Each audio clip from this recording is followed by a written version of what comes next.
no more elections?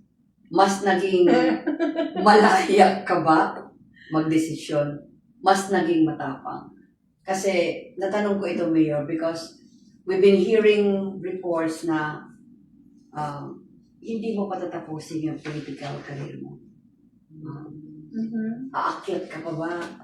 Bababa? Ano yun? Maraming naghihintay sa mga tanong na ito. How will you tell the people of the 2nd District? We have been asking that questions kung may confirmation na. But we want to hear straight from your mouth. Okay. Ganito yun. When I became the mayor of Pastrana, hindi ko inisip na magiging mayor ako. So, nung nalagay na ako sa posisyon, sabi ko, this is destiny.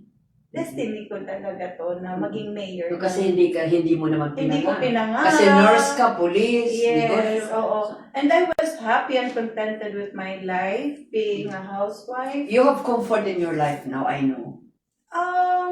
Comfortable life, yes. Pero nagdaan din naman kami sa butas ng karayom.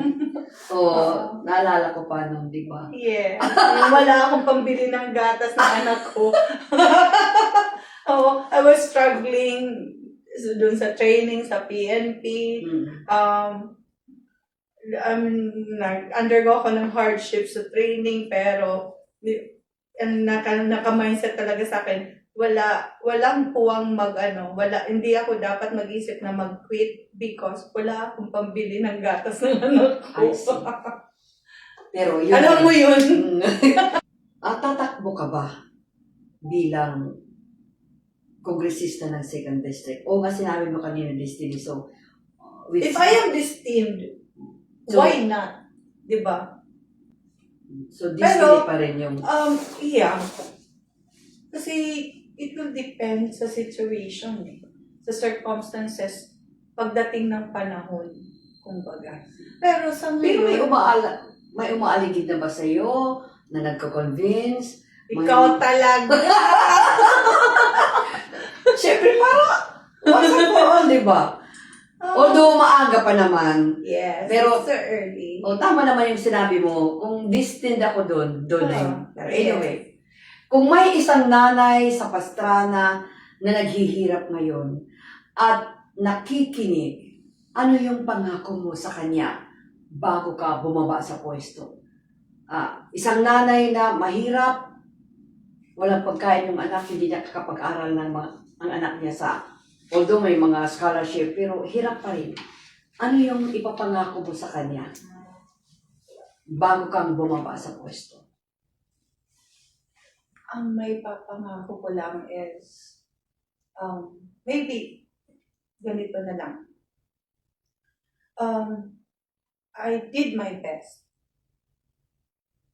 na mas maging maunlad, mas maging better yung life ng mga constituents ko sa Pastrana in terms of sa education, sa health, all sectors na dapat asikasuhin ng isang mayor. Ginawa ko ang lahat. I did my best. So, kung ngayon matatapos na yung term ko, I would like my kasi Pastranan wants to know na kumbaga binigay ko ang lahat. And I just do hope na nafe-feel nila yun. Nafe-feel nila yung epekto or product ng pinaghirapan ko. Despite all the sacrifices na ginawa ko, naging selfless ako to do the things at ipinaglaban ko sila. Kumbaga, pinaglaban ko ang benefit ng nakararami. You listen, we talk.